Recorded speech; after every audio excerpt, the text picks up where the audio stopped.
निश्चित तौर पर राष्ट्रीय जनता दल का चाल चरित्र चेहरा जो है वह स्पष्ट हो गया है कि राष्ट्रीय जनता दल आज भी महिला विरोधी और दलित विरोधी है। हम पार्टी की तरफ से निंदा करते हैं इस चीज़ का, और इसमें कहने और सोचने की कोई बात ही नहीं बची है, क्योंकि महिलाओं को इस तरह से घसीटना, मुझे लगता है कि उनके घरों में भी माँ बहन है। कि आपको क्या लगता है, ललटेन का ज़माना है? ललटेन तो बुकबुका के बुझ जाएगा, कभी भी कोई पता नहीं है।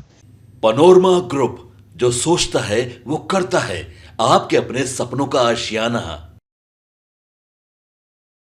बिल्कुल अकेले पड़ गए हैं तेजस्वी। एनडीए के नेताओं ने पकड़ लिया है कमजोर नस। नमस्कार, मैं विकास सिंह और आप देख रहे हैं भारत लाइव।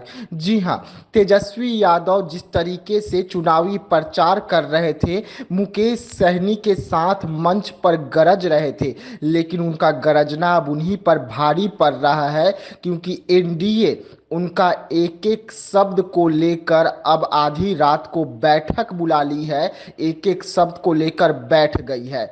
ऐसे में अब देखने वाली बात होगी कि क्या तेजस्वी यादव जो है वो बुरी तरीके से फंस गए हैं। अब उन्हें कुछ समझ में नहीं आ रहा है कि वो करे तो क्या करे, और जिस तरीके से इस वक्त एनडीए ने तेजस्वी यादव के खिलाफ मोर्चा खोल दी है, अब उसमें तेजस्वी यादव को कितना नुकसान होता है। वोटिंग से एक रात पहले ये मोर्चा खोला गया है। आप देखिए कि वैसे में क्या कुछ कहते हुए नजर आ रहे हैं तमाम मुद्दों पर एनडीए के ये बड़े बड़े नेता, और किस तरीके से तेजस्वी यादव बुरी तरीके से फंसे हुए हैं। सर, जिस तरह से कल तेजस्वी यादव के कार्यक्रम में चिराग पासवान जी की मां को गाली दे रहे थे, कैसे इसको आप लोग देख रहे हैं? देखिए, ये बेहद निंदनीय कृत्य है, और इस घटना के बाद निश्चित तौर पर राष्ट्रीय जनता दल का चाल चरित्र चेहरा जो है वह स्पष्ट हो गया है कि राष्ट्रीय जनता दल आज भी महिला विरोधी और दलित विरोधी है। महिलाओं के प्रति उनका क्या भाव है, यह इस बात को दर्शाता है कि तेजस्वी जी के सामने, नाक के सामने, मंच के नीचे से उनके नेताओं और कार्यकर्ताओं द्वारा लगातार गालियों की बौछारें की जा रही थी, और तेजस्वी जी मौन धारण किए हुए थे। तो मौन अपने आप में स्वीकार्यता का लक्षण है। मौन रहना ही अपने आप में प्रश्न खड़ा करता है। मैं कह रहा हूं कि आज तेजस्वी जी का जो बयान आया है वो बहुत हास्यास्पद है।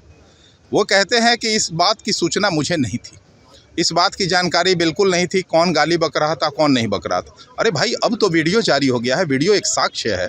वीडियो के बाद भी तो आपको मातृशक्ति के प्रति सम्मान अगर आपके दिल में थोड़ा भी होता तो आप कम से कम खेद जता दिए होते, अपने कार्यकर्ताओं पर कोई कार्रवाई किए होते, बिहार की जनता से माफ़ी मांग लिए होते, कोई तो कार्रवाई आपकी दिखती। लेकिन आपके बदन पर तो जू भी नहीं रेंग रहा है इस घटना के बाद। तो इससे साफ स्पष्ट होता है कि बिहार की माताओं को जो उनके पिताजी के राजकाज में जो स्थिति थी, आज भी वही उनकी नीति और नियत है, और माताओं या बहनों के प्रति जो उनका भाव है वो आज भी खेदजनक है। हम उम्मीद करते हैं कि बिहार की माताओं का यह अपमान का बदला जो है बिहार की जनता इसी चुनाव में ले लेगी। राजद आरोप लगा रही है कि एक एजेंडा के तहत ये कार्य किया गया है। मैं किस बात का एजेंडा? अरे भाई, नेता आपके गाली बक रहे हैं, कार्यकर्ता आपके गाली बक रहे हैं, एजेंडा तो आपने चलाया। क्या आप दलितों के गाली बकने का ठेकेदार हैं क्या? क्या महिलाओं का अपमान करने का आपको कोई ठेका दे दिया है? कौन दिया है आपको ठेका? बेहद हास्यास्पद है। उन्होंने यह भी कहा, अरे भाई, गलती करने के बाद कम से कम क्षमा मांगने की ताकत तो होनी चाहिए थी तेजस्वी जी में।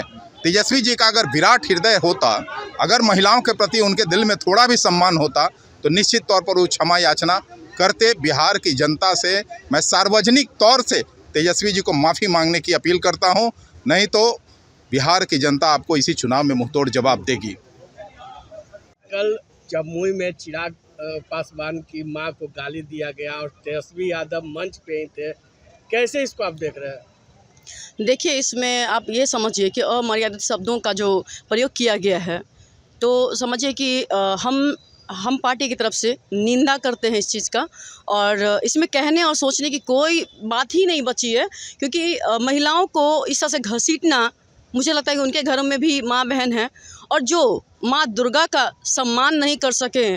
आप इस बात को ऐसे समझ लीजिए कि नवरात्रि में वो जिस तरह से मछली खाते हुए फ़ोटो क्लिक कर रहे हैं, शेयर कर रहे हैं, तो हमें लगता है कि माँ दुर्गा का जब वो मान सम्मान नहीं कर पा रहे हैं तो हम महिलाओं के लिए सम्मान का तो खैर शब्द ही नहीं है उनके लफ्ज़ में।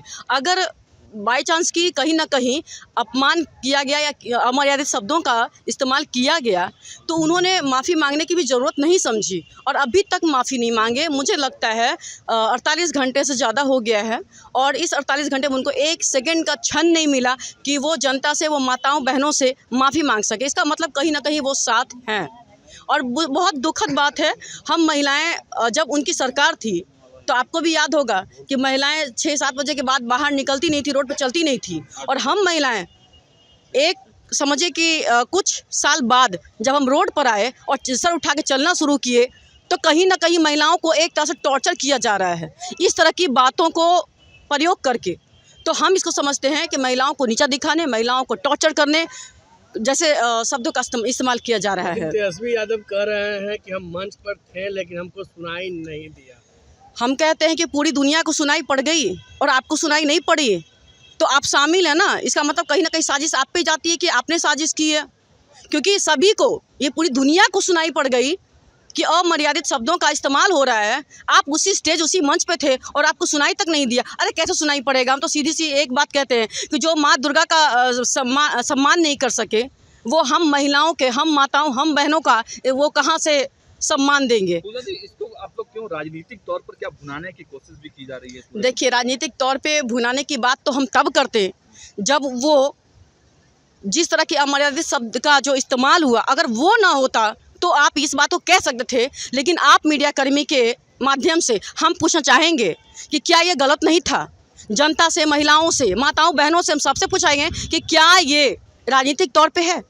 आप भी पता है हम सब के, देखिए हम सब तो गए भी थे, निर्वाचन आयोग गए थे, वहाँ से मांग भी किए और वहाँ से हमें लगता है कि जो भी है उचित सुनवाई होगी, उचित कार्रवाई होगी। क्या चाहती है तेजस्वी यादव पर कार्रवाई चाहती है? बिल्कुल होनी चाहिए, बिल्कुल होनी चाहिए। क्यों नहीं होनी चाहिए? अगर आपके समक्ष, अगर हम मीडिया के समक्ष अगर किसी सीनियर को किसी तरह का अभद्र बात बोल दे तो क्या हम पे कार्रवाई नहीं होगी? ये हमारा जो है, हम आज़ाद हैं और हम महिलाओं को इस तरह से टॉर्चर करके हम रोड पर ना आ सके, कहीं ना कहीं उनका मंशा इसी तरह का है। क्योंकि हम महिलाएं सबसे आगे हैं।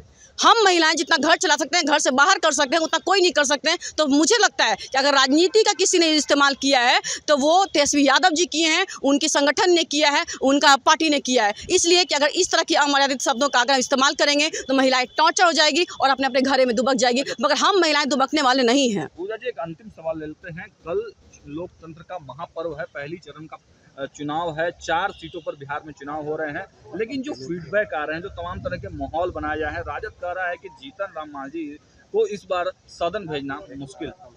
देखिए, हमें तो लगता है सीधी सी बात कि जीतन राम मांझी जी की जब छाप इतनी मजबूत है महिलाओं के लिए तो जीतन राम मांझी खुश थी। जब हम कैंपेन कर रहे थे, हम कैंपेन में भी गए थे, स्टार प्रचारक भी गया से बने, तो हम वहाँ पे जो प्रचार किए हमारी महिला बहुत खुश थी, बिल्कुल यहाँ तक कि नाचने लगी और मुझे भी नचवाया कि भाई आप स्टार प्रचारक हैं, आप हम पार्टी से आई हैं, हम सब महिला बहुत खुश हैं, आप भी नाचिए। और जो जीत के बाद हम उसी कढ़ाई में मुर्गा और पुलाव, मुर्गा और पुआ बनाएंगे। तो सोचिए कि आप महिलाओं में कितनी खुशी है। सवाल से बोलिए आप। देखिए, माननीय जीतन राम मांझी जी का जो चुनाव चिन्ह है, कढ़ाई छाप, उसी को आप देख लीजिए ना, वही इतनी मजबूत है कि उसके बिना रसोईया में कोई काम नहीं हो सकता। तो हमारे मांझी जी की तो बात ही ना करे वो। और बात रह गई उनकी कि आपको क्या लगता है ललटेन का ज़माना है, ललटेन तो बुकबुका के बुझ जाएगा, कभी भी कोई पता नहीं है। मगर हम जो एनडीए के साथ लड़ रहे हैं ना, उसमें जो लाइन है तो वहाँ ललटेन की जरूरत नहीं है। जिससे हम फ्रिज का पानी पिएंगे, पंखा का हवा खाएंगे, तो किसको ललटेन चाहिए बताइए? तो वो अपनी ललटेन का इस्तेमाल कर ले, कहीं गलती से गिर गया तो फूट के भुकभुका के ना बुझ जाए। 4 सीटों पे कड़ी टक्कर तो दे रहे हैं ना, चाहे अरे कुछ टक्कर नहीं दे रहे हैं, क्या टक्कर देंगे? उनके पास है क्या टक्कर देने के लिए? वो टक्कर देंगे?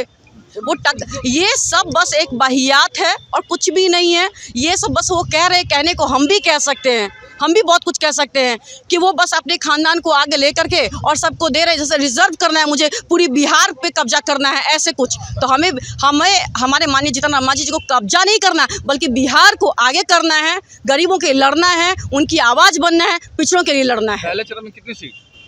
देखिए पहले चरण में जी हाँ, तो सुना आपने कि किस तरीके से तेजस्वी यादव का एक जनसभा में जो कुछ लोग होते हैं जो गलत तरीके का टिप्पणी करके चले जाते हैं, अब उसमें तेजस्वी यादव फंस चुके हैं। आधी रात को एनडीए की जो महिला मोर्चा है उन्होंने अब मोर्चा खोल दिया है तेजस्वी यादव के खिलाफ, लेकिन ये तमाम मोर्चों के बीच में क्या तेजस्वी यादव फंस गए? क्या इसका असर कल सुबह जो वोटिंग होनी है उस पर पड़ेगा, और अब कितना इसका घाटा, कितना नुकसान तेजस्वी यादव को भुगतना होगा, ये तो 4 तारीख को ही पता चलेगा। लेकिन ठीक उससे पहले तेजस्वी यादव इस वक्त अलग थलग पड़े हैं, क्योंकि कांग्रेस ने भी उनसे अपना पल्ला झाड़ लिया इस मुद्दे को लेकर। तो वहीं दूसरी तरफ अगर हम बात करें तो मुकेश सहनी भी इस मुद्दे पर खामोश है। तो ऐसे तमाम खबरों के लिए आप बने रहिएगा हमारे साथ, दीजिएगा इजाजत, धन्यवाद। पनोरमा ग्रुप, जो सोचता है वो करता है। अगर ये वीडियो पसंद आई और वह बिहार के राजनीति और बिहारियत से सरोकार रखेनी तो सब्सक्राइब बटन दबा के चैनल के सब्सक्राइब कर ली। ओजे एगो घंटी बा, ओकरा बटन दबा देला से कुल सटीक और मारक खबर रुआ मुफ्त में मिल जाई। अगर रुआ पत्रकारिता के हमनी के नया प्रयोग में सहयोग कर चाहतानी तो ज्वाइन बटन दबा दी। पेटीएम नंबर नोट कर ली 9386816700। धन्यवाद।